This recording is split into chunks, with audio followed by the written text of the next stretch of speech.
মা গঙ্গা রূপে আমরা তার বিশেষ আরতি করছি। আমরা বলেছি নদী মাতৃকা দেশ এই ভারতবর্ষ। আমরা জলশুদ্ধ করেছি গঙ্গে চ যমুনে চৈব গোদাবরী সরস্বতী নর্মদে সিন্ধু কাবেরী জলে অস্মিন সন্নিধিং কুরু। আমরা যখন জল শুদ্ধ করি, সমস্ত ভারতবর্ষে যত তীর্থস্থান আছে সমস্ত নদীর যে জল তাকে আমরা আমাদের কমণ্ডলে বা প্রসাদের সাথে আহ্বান করি, তারপরে আমরা পূজা করি। আমরা তীর্থে তীর্থে পরিভ্রমণ করি, তীর্থ যাত্রা করে তীর্থের ফল লাভ করার জন্য। কিন্তু আমাদের এই ঘরের মধ্যেই যে আমাদের সিদ্ধেশ্বর বাবা অবস্থান করছেন, তাকে আমরা অনেক সময় হয়তো বরাকবাসীরা ভুলে থাকি। কিন্তু তিনি তো শিব, তিনি কল্যাণের দেবতা, সত্যম শিবম সুন্দরম।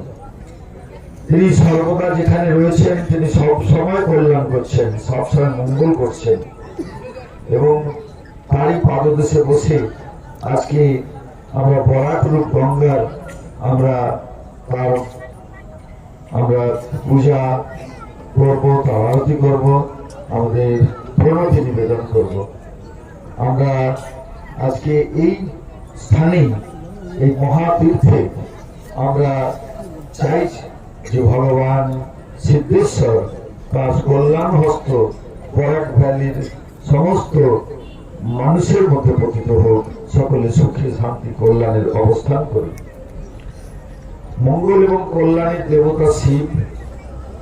আমরা দেখেছি, আমরা যে অঞ্চলটিতে বাস করছি, এটি করিমগঞ্জ জেলা, ওটা নাকি হাইলাকান্দি জেলায় পড়েছে, কাছাড় জেলার মধ্যে পড়েছে। যাই হোক, অদূরে আমাদের বদরপুর শহর রয়েছে। আমি কয়েকদিন আগে যোগ্য অনুষ্ঠান করে গেছি। আমরা আমাদের ঐতিহ্য এবং সংস্কৃতিকে আমরা ধীরে ধীরে হারাতে বসেছি।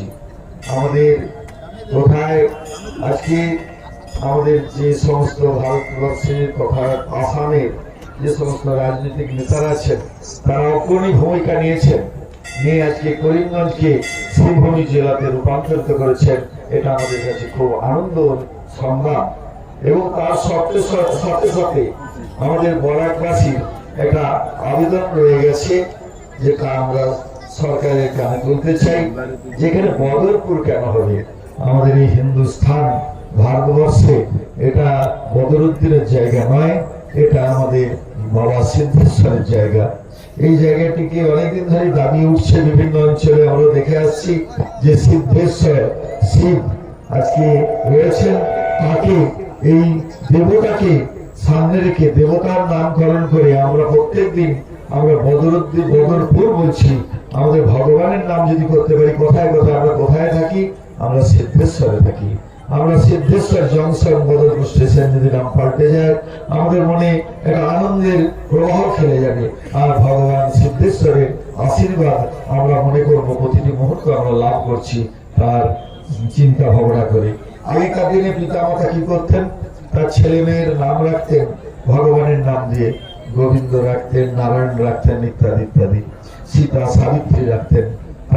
তার কারণ ভগবানের নাম উচ্চারণ হবে ছেলে মেয়ের নামের সঙ্গে সঙ্গে। আমরা যদি এই বদরপুরকে সিদ্ধেশ্বর ধাম বা এরকম একটা কিছু যদি নাম আমরা রাখতে পারি, তাহলে আমরা প্রতিনিয়ত সেই ভগবানের নাম উচ্চারণ করতে পারবো।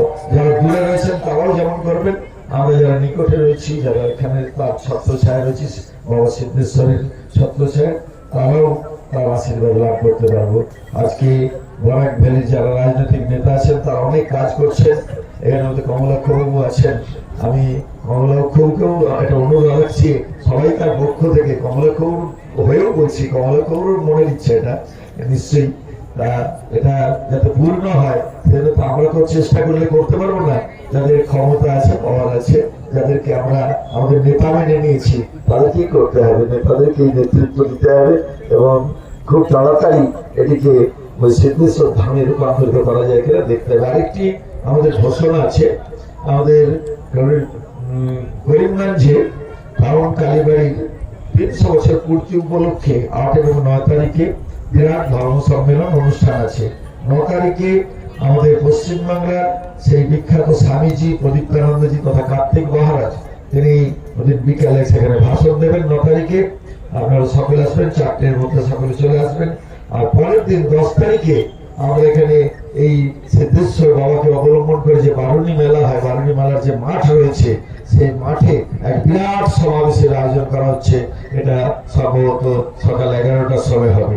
তা আমি সকল ভাই বোনেদের অনুরোধ করব এবং সমস্ত রাজনৈতিক নেতাদের পর্যন্ত অনুরোধ করব তারা যেন এই অনুষ্ঠানে থাকেন এবং প্রদীপ্তানন্দজির সেই মানে যে উদ্দীপনাময় ভাষণ, যে ভাষণ শোনার জন্য আমি দেখেছি পশ্চিমবাংলায় হাজার হাজার মানুষ উদ্দীপ হয়ে থাকেন।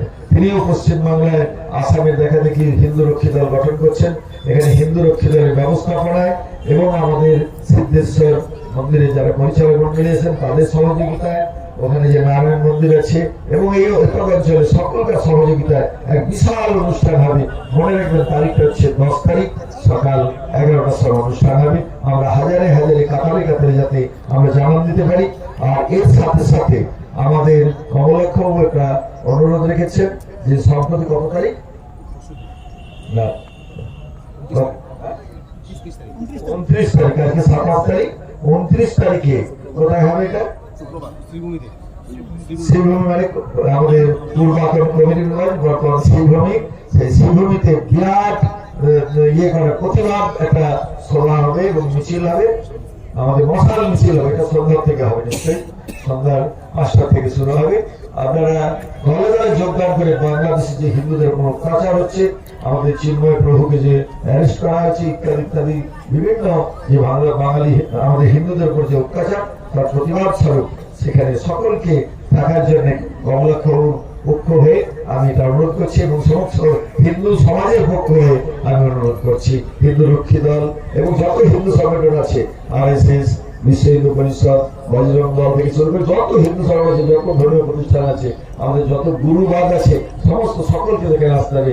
আমাদের একটাই পরিচয়, আমরা হিন্দু এবং হিন্দুদের উপর অত্যাচারের প্রতিবাদ করবো। সেই উদ্দেশ্যে আমি ভগবান সিদ্ধেশ্বরের উদ্দেশ্যে আমার প্রণতি নিবেদন করি।